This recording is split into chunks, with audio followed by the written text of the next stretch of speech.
مل گئی. میں نے کہا کوئی حوالہ ہو مجھے ضرور بتائیے گا کہ جہاں علاج کیا جاتا رہا ہو. ارے میرے محبوب نے وہ آنکھ لی, حضرت قتادہ کی آنکھ والی جگہ پہ رکھ کر میرے محبوب نے اپنا لعاب دہن لگایا. لعاب دہن لگانے کے بعد میرے محبوب فرماتے قتادہ آنکھ کھول, کیا منظر دیکھتے ہو؟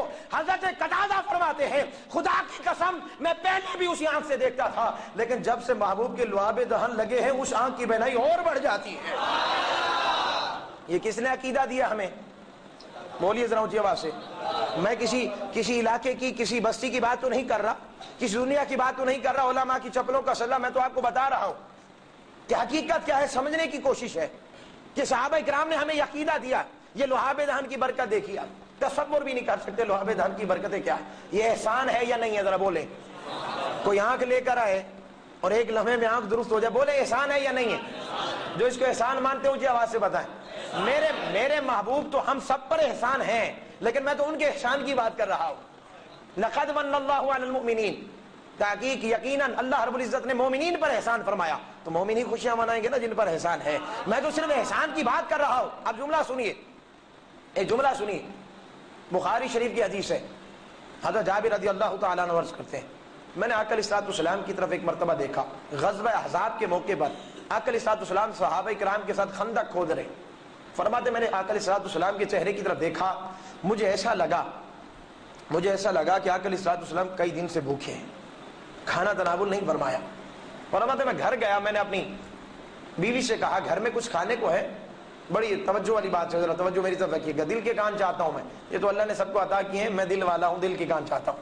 فرماتے میں گھر گیا, میں نے اپنی بیوی سے کہا, انہوں نے کہا ایک بکری کا بچہ ہے, اسے ہم ذبح کر دیتے, محبوب کی دعوت ہو سکتی ہے, آپ خالی محبوب کو بلا لیجئے, صحابہ کرام کو دعوت نہیں دینا اس لیے کہ گھر میں اتنا نہیں ہے کہ ہم سب کو کھلا سکیں, گھر میں اتنا نہیں ہے. مثال کے طور پر ایک مزاق طبعاً کہہ رہا ہوں, اگر کوئی میری دعوت کر دے اسی وقت, ایک مثال دے رہا ہوں کہ چلیں یہ آپ کی دعوت ہے, ہمارے گھر پہ کھانا کھا لیجیے, ایک بات کر رہا ہوں, اور میں کہہ دوں جی سارے جتنے بھی ماشاءاللہ ہمارے دوست آنے والے محبت والے بیٹھے ہیں سارے چلیں جی فلاں صاحب کی دعوت ہے, تو وہ مجھے وہیں روک دے گا, بھائی میں نے تو آپ کو کہا تھا, آپ نے پوری جماعت کو بول دیا, میں تو ایک بندے کا اہتمام کر کے آیا تھا. اب میرے محبوب کی بارگاہ میں پہنچا, عرض کرتا ہے یا رسول اللہ صلی اللہ علیہ وسلم, آپ کے لیے میں نے کھانے کا اہتمام فرمایا ہے, آپ ہمارے گھر پہ تشریف لے آئیے. میرے محبوب نے یہ جملہ سنا, میرے محبوب فرماتے ہیں صحابہ کرام خندق کھودنا چھوڑ دو, تھوڑی دیر کے لیے رک جاؤ, اس لیے کہ حضرت جابر کی دعوت ہے, چلو سارے چلتے ہیں حضرت جابر کے گھر پہ. دعوت تو ایک ہی ہے نا, ہے, لیکن وہ صحابی تھے,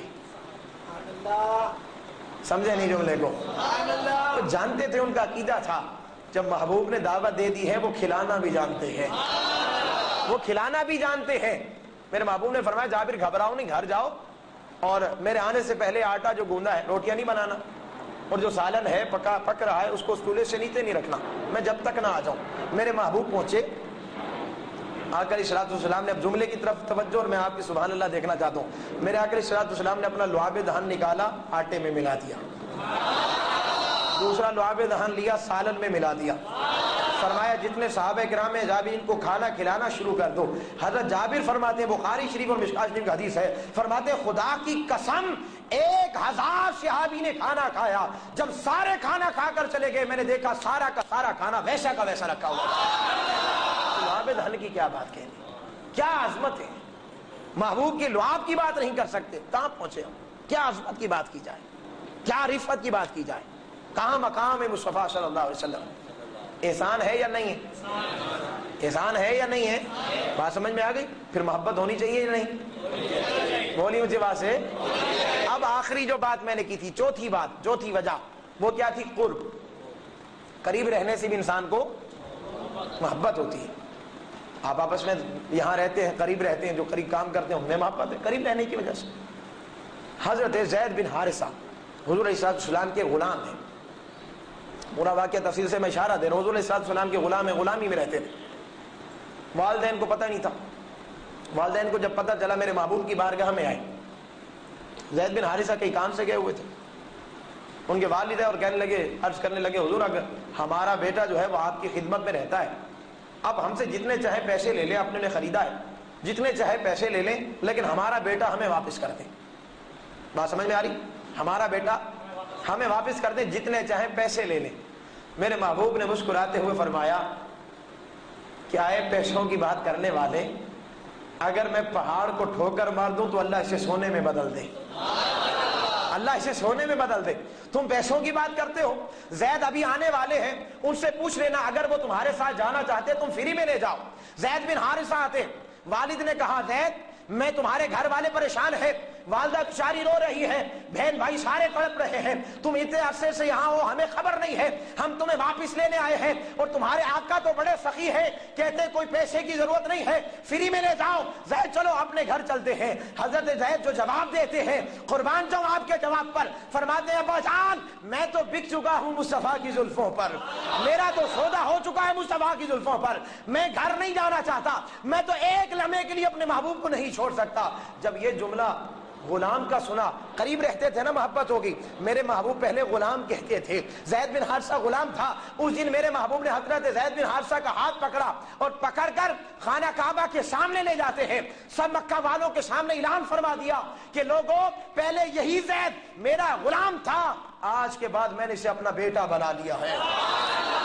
جو قریب ہوتے ہیں نا، جو قریب ہوتے ہیں نا کرم بھی ہوتا ہے، اور کرم اب تو میں نے اتنا تو سمجھا دیا، اللہ نے زندگی دی، جو میں اگلا انشاءاللہ زندگی رہی، میں اس لیے ہمیشہ کہتا ہوں دیکھیں آج ماحول تھا نا سب ساتھ تھے تو گفتگو سمجھانے میں مجھے اچھا لگا کہ بات شروع سے سمجھ میں آئی، اور اب جمعے کے درمیان میں آتے ہیں تو وہ بیچ والی جو بات ہوتی شروع تو آپ نے سمجھی نہیں تھی تو بیچ سے سمجھ نہیں آتی، تو کوشش کیا کریں وقت پر پہنچے انشاءاللہ تو تاکہ میں تفصیل سے بات اس کو سمجھا سکوں۔ تو ہمیں مقصد کیا تھا؟ محبت رسول صلی اللہ علیہ وسلم۔ قبلہ حاجی صاحب کا حکم انشاءاللہ آخر میں گلدستہ پیش کرتا ہوں، اس سے قبل محبت رسول صلی اللہ علیہ وسلم، اسی پر ہم نے کیوں توجہ دی؟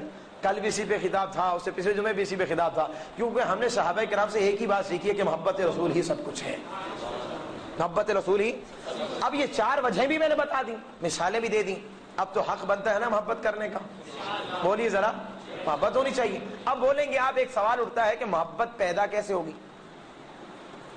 یہ بھی تو ایک سوال ہے نا، کیا آقا علیہ الصلوۃ والسلام سے محبت تو ہو، محبت کیسے پیدا ہوگی؟ یہ بھی بتا دیتا ہوں۔ اس جو میں جملہ کہنے والا ہوں اس پر انشاءاللہ ایک پورا خطاب ہوگا جمعے پہ کبھی، لیکن اب ایک جاتے ہوئے ایک تحفہ دے دیتا ہوں کہ محبت رسول صلی اللہ علیہ وسلم پیدا کرنے کا ایک واحد ذریعہ ہے درود و سلام، بس العاقل تکفی الاشارہ۔ ہم سارا دن ساتھ کام کریں نا اور ایک دوسرے کو سلام نہ کریں، کبھی ہماری دوستی نہیں ہو سکتی۔ ہو سکتی؟ ہم چاہے ایک فیکٹری میں کام کرتے تو سلام نہ کریں، ہوگی دوستی؟ کبھی نہیں ہو سکتی۔ سلام کریں گے دوستی بڑھے گی، تعلق بڑھے گا، پہچان بڑھے گی۔ ایک دن ایسا آئے گا کہ ایک دوست دوسرے دوست کی خاطر جان دینے لگ جاتا ہے، یہی ہوتا نا۔ تو ابتدا کہاں سے ہوئی تھی دوستی کی؟ اونچی آواز سے بولیے۔ اچھا یہ سلام، لفظ سلام، ایک دوسرے کو سلام بھی کیا کریں۔ ایک بات اور بھی کر دو، ایک حدیث کوٹ کر دو، آپ کوثر میں قبلہ مفتی امیر صاحب نے ذکر کی ہے، وہ فرماتے ہیں ایک شخص آیا علیہ السلام کی بارگاہ میں، تنگ دستی کا شکوہ کیا میرے محبوب کی بارگاہ۔ آقا علیہ السلام نے ایک وظیفہ دیا، وہ میں آپ کو دے رہا ہوں، اس پہ عمل کرنے کی کوشش کریں، ساری تنگ دستیاں پریشانیاں دور ہو جائیں گی۔ میرے محبوب نے فرمایا کہ جب گھر جایا کرو پہلے سلام کیا کرو۔ کیا کیا کرو؟ اب ہم گھر جاتے ہیں، ہمارے یہاں تو سلام کا رواج ہی ختم ہو گیا، ہم تو اپنے بچوں کو گڈ ایوننگ اور گڈ آفٹر نون اور گڈ مارننگ کی باتیں سکھاتے ہیں، ہاؤ آر یو۔ ہمارا اگر بچہ بولنا سیکھ جائے تو ہم کہتے ہیں بڑا ناز کرتے ہیں، میرے بچے کو تو انگلش آتی ہے۔ یا سوچنا چاہیے کہ ہمارے بچے کو کلمہ بھی آتا ہے یا نہیں آتا ہے، ہمارے بچے کو درود شریف آتا ہے یا نہیں آتا، نماز کا پتہ بھی ہے یا نہیں ہے۔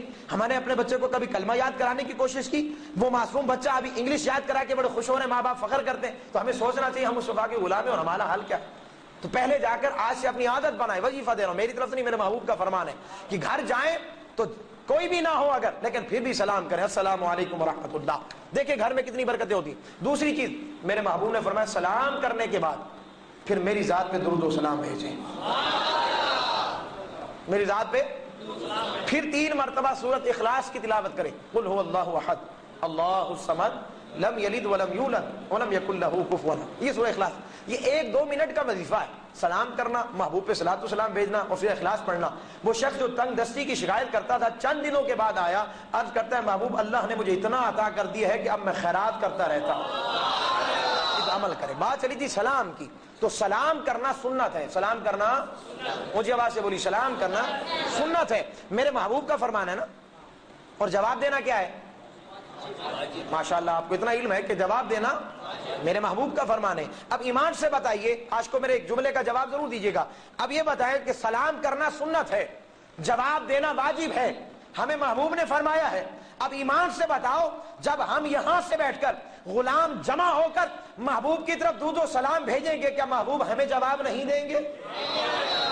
بس یہ عقیدہ بناؤ, یقیناً جواب آئے گا, لیکن اپنے کان اس قابل کرو, کان اس قابل کرو کہ ہمیں وہ جواب سننے کی توفیق مل جائے.